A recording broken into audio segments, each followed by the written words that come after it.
Assalamualaikum warahmatullahi wabarakatuh. Kami dari kelompok 9 ingin mempresentasikan tentang tes kesiapan belajar. Berikut nama anggota kelompok kami, yaitu yang pertama Farhan Fauzan Siswadi, yang kedua saya sendiri Kaldera Guntur Pamungkas, yang ketiga Putri Maimunah Harisbaya, yang keempat Tri Novita Sari.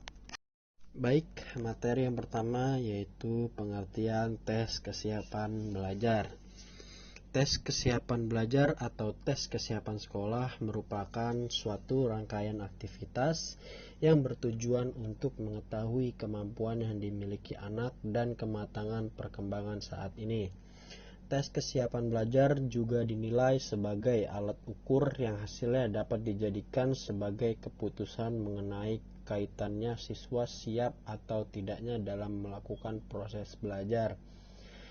Selanjutnya, kesiapan belajar ialah kondisi awal suatu kegiatan belajar yang membuatnya siap untuk memberikan respon atau jawaban yang ada pada diri siswa dalam mencapai tujuan pengajaran tertentu.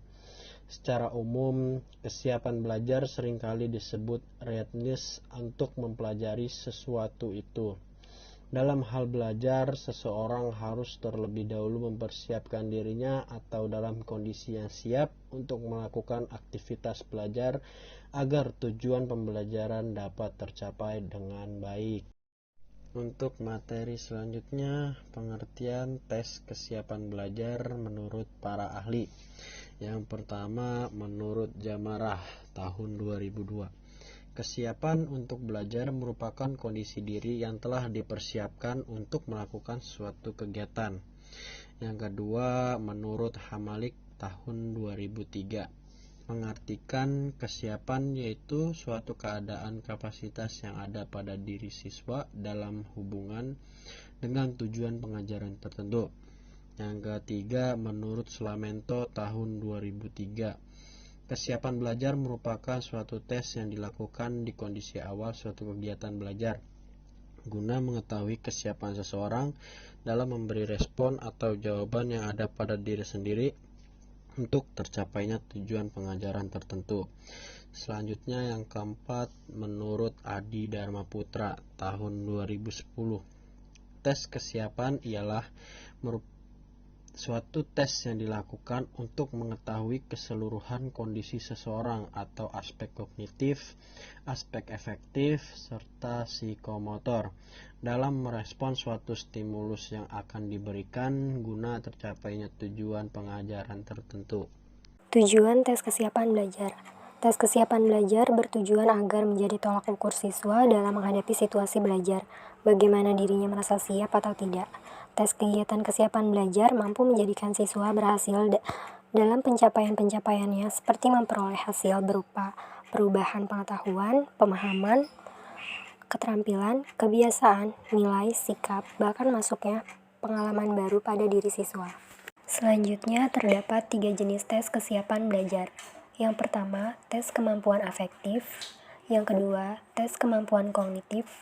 Dan yang ketiga, tes kemampuan psikomotor. Tes kemampuan afektif merupakan jenis tes prestasi belajar yang diarahkan untuk mengetahui tingkat penguasaan aspek afektif pada siswa. Aspek afektif adalah aspek yang berkaitan dengan sikap dan nilai-nilai positif yang dimiliki siswa. Dalam hal ini, kita mencoba untuk mengukur tingkat perubahan sikap dan nilai-nilai positif yang dimiliki siswa dari sebelum belajar dan setelah selesai belajar. Jadi, di sini ialah dilihat dari afektifnya. Terdapat nilai positifnya seperti misalnya baris berbaris, memperhatikan orang lain, dan lain sebagainya. Tujuan afektif adalah 1. Untuk mendapatkan umpan balik atau feedback, baik bagi guru maupun siswa sebagai dasar untuk memperbaiki proses belajar mengajar dan mengadakan program perbaikan atau remedial program bagi anak didiknya. 2. Untuk mengetahui tingkat perubahan tingkah laku anak didik yang dicapai. 3. Untuk menempatkan anak didik dalam situasi belajar mengajar yang tepat, sesuai dengan tingkat pencapaian dan kemampuan serta karakteristik anak didik. Sehubungan dengan tujuan penilaiannya ini, maka yang menjadi sasaran penilaian ranah afektif adalah perilaku anak didik, bukan pengetahuannya. di mana pertanyaan afektif tidak menuntut jawaban yang benar atau salah, namun jawaban yang khusus tentang dirinya mengenai minat, sikap, dan internalisasi nilai.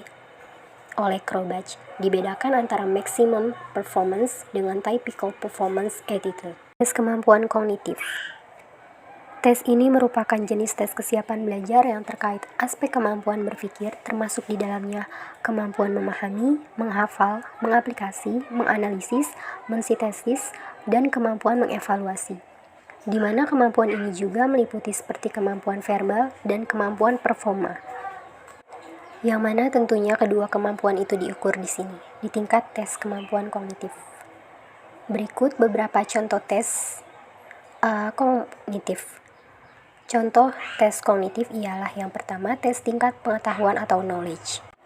Pada tes tingkat pengetahuan, pada tahap ini menuntut siswa untuk mampu mengingat atau recall berbagai informasi yang telah diterima sebelumnya. Misalnya fakta, rumus, terminologi, strategi problem solving, dan lain sebagainya. Kemudian sebagai contoh kasus misalnya, jika Anda menghilangkan boneka, maka apa yang harus Anda lakukan? Dan siswa akan merespon seperti, saya akan mencari, atau saya akan mengganti. Nah, hal demikian ialah termasuk ke dalam problem solving. Jenis tes kemampuan kognitif yang kedua, tes tingkat pemahaman atau comprehension. Pada tahap ini, kategori pemahaman dihubungkan dengan kemampuan untuk menjelaskan pengetahuan, informasi yang telah diketahui dengan kata-kata sendiri. Pada tahap ini, peserta didik diharapkan menerjemahkan atau menyebutkan kembali yang telah didengar dengan kata-kata sendiri. Jadi, maksudnya ialah seperti mendengarkan informasi-informasi, kemudian setelahnya di-recall atau diingat kembali. Jenis tes kemampuan kognitif ketiga, tes tingkat penerapan atau application.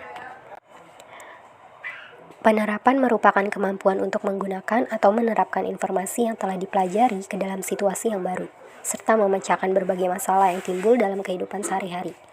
Contohnya ini bisa dengan memberikan soal-soal berhitung, kemudian diberikan pula contohnya pada siswa. Misalnya seperti ini. Jika Anda memiliki buah apel 4, lalu saya beri Anda 2 apel lagi, maka berapakah buah apel Anda saat ini?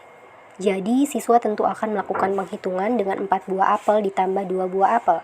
Lalu kita kasih contoh soal yang berbeda, yang tentu cara penghitungannya, Anda memiliki 3 buah apel, lalu saya akan berikan 3 buah apel lagi, Anda jadi memiliki berapa buah apel? Yang mana tentu akan mendapat hasil yang sama namun dengan pecahan yang berbeda. Jenis tes kemampuan kognitif yang keempat, tes tingkat analisis atau analysis. Analisis merupakan kemampuan mengidentifikasi, memisahkan, dan membedakan komponen-komponen atau elemen suatu fakta, konsep, pendapat, asumsi, hipotesa, atau kesimpulan, dan memeriksa setiap komponen tersebut untuk melihat ada atau tidaknya kontradiksi. Nah, analisis ini berarti menggunakan proses berpikir atau membagi-bagi serta bisa dengan menyimpulkan, menyederhanakan, bahkan memeriksa terlebih dulu. Contoh seperti, jika misalnya Anda hendak pergi ke Ancol, kendaraan apa yang hendak Anda naiki supaya Anda bisa dengan cepat sampai? Lalu Anda akan menganalisis atau menyimpulkannya dengan jawaban, oh, bisa dengan naik ojek dan busway, yang mana dari rumah akan menaiki ojek, lalu transit di halte busway, dan barulah menyambung menaiki busway. Maka inilah yang dapat dijadikan sebagai contoh analisis dalam kehidupan sehari-hari, yang mana setelah menganalisis tentu Anda bisa dengan mudah menjelaskan. Dalam tingkat ini, peserta didik diharapkan menunjukkan hubungan di antara berbagai gagasan dengan cara membandingkan gagasan tersebut dengan standar, prinsip, atau prosedur yang telah dipelajari. Jenis tes kemampuan kognitif yang terakhir, tes tingkat sintesis atau synthesis. Sintesis merupakan kemampuan seseorang dalam mengaitkan dan menyatukan berbagai elemen dan unsur pengetahuan yang ada, sehingga terbentuk pola baru yang lebih menyeluruh. Di mana sintesis ini dapat menyamaikan, menggabungkan, serta menyatukan beberapa hal yang berkaitan, kemudian menjadi terbentuk atau dapat menjadi menyeluruh. Misalnya, si A memiliki kemeja 8, si B memiliki kemeja 9, si F memiliki kemeja 2. Kemudian jika mereka ingin menyamaratakan kemeja itu, akhirnya diketahui dapat berapa per masing-masing individu. Misal, seluruh kemeja akan digabungkan untuk kemudian dibagi lagi. Tes kemampuan psikomotor adalah tes kesiapan belajar yang terkait dengan keterampilan yang didapatkan siswa dari proses pendidikan dan pembelajarannya. Dengan mengetahui tingkat kemampuan ini, maka kita dapat menentukan tingkat kemampuan siswa untuk bekerja serta melakukan kegiatan kerja yang optimal. Di mana psikomotor yang dimaksud ini tentunya ialah psikomotorik, yang tentunya ialah bisa meliputi psikomotorik halus maupun psikomotorik kasar. Di antaranya seperti psikomotorik halus, biasanya adalah seperti kemampuan menulis, kemampuan mengancing, kemampuan resleting, kemampuan mengikat sepatu, dan lain sebagainya. Sedangkan psikomotorik kasar biasanya adalah seperti kemampuan berjalan, kemampuan berlari, kemampuan menangkap, kemampuan menendang, dan lain sebagainya. Dan menurut salah satu tokoh bernama Luneta dan kawan-kawannya, tes untuk mengukur anak psikomotor ini dapat berupa 1. Tes paper and pencil. Walaupun bentuk aktivitasnya seperti tes tulis, namun yang menjadi sasarannya adalah tes ini berkemampuan peserta didik dalam menampilkan karya, misalnya berupa desain alat, desain grafis, dan sebagainya. 2. Tes identifikasi. Tes ini lebih ditujukan untuk mengukur kemampuan peserta didik dalam mengidentifikasi sesuatu hal, misal menemukan bagian yang rusak atau yang tidak berfungsi dari suatu alat. Jenis tes psikomotor yang ketiga, tes simulasi. Tes ini dilakukan jika tidak ada alat yang sesungguhnya yang dapat dipakai untuk memperagakan penampilan peserta didik. Sehingga dengan simulasi, tetap dapat dinilai apakah seseorang sudah menguasai keterampilan dengan bantuan peralatan tiruan atau berperaga seolah-olah menggunakan suatu alat. Jenis tes psikomotor yang keempat atau yang terakhir, tes unjuk kerja, di mana tes ini dilakukan dengan alat yang sesungguhnya dan tujuannya untuk mengetahui apakah peserta didik sudah menguasai atau terampil menggunakan alat tersebut. Kemudian terdapat 5 jenis skala untuk mengukur sikap. Yang pertama yaitu ada skala Likert. Skala ini disusun dalam bentuk suatu pernyataan dan diikuti oleh 5 respons yang menunjukkan tingkatan, misalnya seperti yang telah dikutip. Ada SS yang artinya sangat setuju, S artinya setuju, TB artinya tidak berpendapat, TS artinya tidak setuju, STS artinya sangat tidak setuju. Yang kedua, ada skala pilihan ganda. Skala ini berbentuk seperti soal pilihan ganda, yaitu suatu pernyataan yang diikuti oleh sejumlah alternatif pendapat. Contohnya, dalam mengikuti kegiatan upacara bendera, setiap peserta harus dengan hikmat mengikuti jalannya upacara tanpa kecuali. Kemudian peserta diperbolehkan berbicara asal dalam batas-batas tertentu dan tidak mengganggu jalannya upacara. Kemudian dalam keadaan terpaksa peserta boleh berbicara namun hanya dalam kondisi berbisik. Dan yang terakhir, peserta boleh berbicara asal dalam keadaan tertib. Selanjutnya ada skala Thurston. Skala ini merupakan skala yang mirip dengan skala Likert karena merupakan suatu instrumen yang jawabannya menunjukkan tingkatan. Tingkatan tersebut terdapat very favorable, neutral, very unfavorable. Pernyataan yang diajukan kepada responden disarankan oleh Thurston yang kira-kira sebanyak 10 butir, namun tidak kurang dari 5 butir. Keempat, ada skala Goodman. Skala ini berupa 3 atau 4 buah pernyataan yang masing-masingnya harus dijawab iya atau tidak.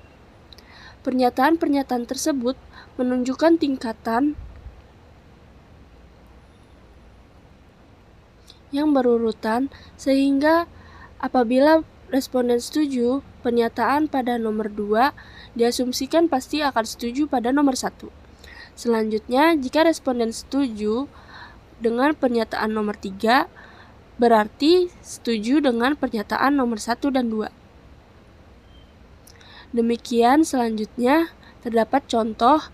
Contoh pertama yaitu saya mengizinkan anak saya bermain ke rumah tetangga.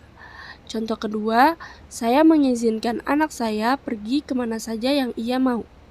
Contoh ketiga, saya mengizinkan anak saya pergi kapan saja yang ia mau dan kemana saja.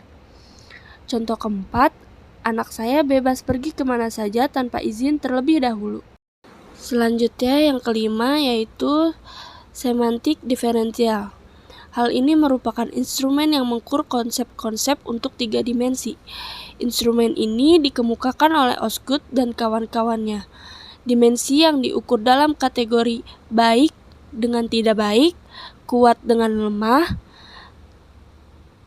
cepat dengan lambat, atau aktif dengan pasif, atau juga dapat berguna dengan tidak berguna.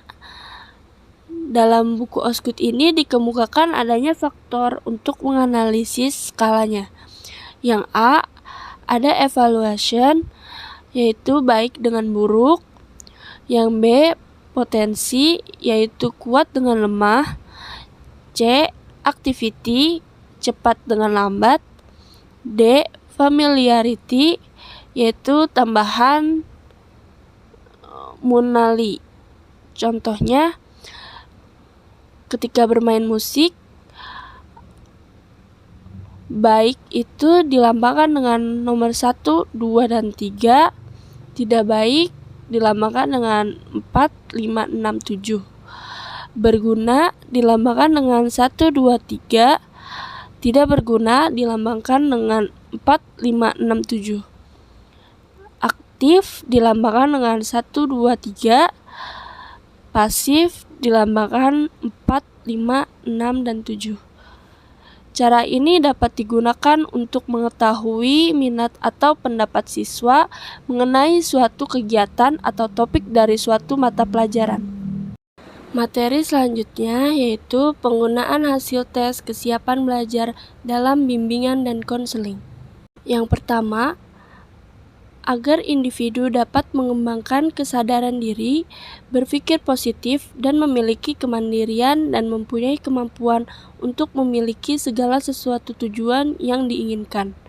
Anthony, tahun 1992. 2. Sebagai tolak ukur sejauh mana kesiapan belajar siswa dalam suatu program pelajaran dan sampai sejauh mana kemampuan siswa tersebut dalam maju ke arah tujuan yang harus dicapainya, di mana memang kita dapat mengembangkan kesadaran diri seseorang, terlebih jika seseorang itu masih anak-anak kepada orang tua, yakni dengan berpikir positif, mengembangkan hal seperti memiliki kemandirian, dan lain sebagainya. 3. Sebagai tolak ukur sejauh mana kesiapan belajar siswa dalam suatu program pelajaran dan sampai sejauh mana kemampuan siswa tersebut dalam maju ke arah tujuan yang harus dicapainya. Seperti misalnya, seorang memiliki kondisi sebagai ABK atau anak berkebutuhan khusus, yang mana tentu gurunya sudah mengerti cara pendekatannya. Contoh, ada seorang anak IQ-nya rata-rata dengan anak ABK, di mana perhatian guru kepada anak IQ rata-rata itu tidak terlalu besar, karena anak tersebut dapat belajar secara mandiri. Sementara dengan anak-anak kondisi ABK, si guru perlu melakukan pendekatan, perlu pengulangan materi, karena anak tersebut memang memiliki kebutuhan khusus yang mana mengalami disabilitas intelektualisasi. 4. Menjadi masukan dan bahan pertimbangan dalam memberikan bantuan kepada siswa yang mempunyai masalah dengan kesiapan psikologis dalam menghadapi proses pembelajaran. Jadi kesimpulannya yaitu kesiapan belajar merupakan kondisi awal suatu kegiatan belajar yang membuatnya siap untuk memberi respon atau jawaban yang ada pada diri siswa dalam mencapai tujuan pengajaran tertentu. Menurut salah seorang tokoh bernama Slameto di tahun 2015, indikator kesiapan belajar ialah lebih mengarah kepada kondisi fisik, kondisi mental, kondisi emosional, kebutuhan atau motivasi serta pengetahuan. Tujuan daripada kesiapan belajar agar mampu menjadi sebuah tolak ukur siswa dalam menghadapi situasi belajar, bagaimana dirinya merasa siap atau tidak. Tujuan lain yakni agar mempersiapkan diri siswa atau mewujudkan kondisi yang siap bagi siswa untuk melakukan aktivitas belajar agar tujuan pembelajaran itu sendiri nantinya dapat tercapai dengan baik. Kemudian yang terakhir ialah penggunaan hasil tes kesiapan belajar. di mana penggunaannya hasil tes kesiapan belajar bagi siswa dan guru BK ini salah satunya disebutkan bahwa sebagai tolak ukur sejauh mana kesiapan belajar siswa dalam suatu program pelajaran dan sampai sejauh mana kemampuan siswa tersebut dalam maju ke arah tujuan yang harus dicapainya. Baik, terima kasih. Itu adalah beberapa penjelasan atau pemaparan dari kami kelompok 9 tentang materi tes kesiapan belajar. Semoga dapat bermanfaat bagi teman-teman semuanya.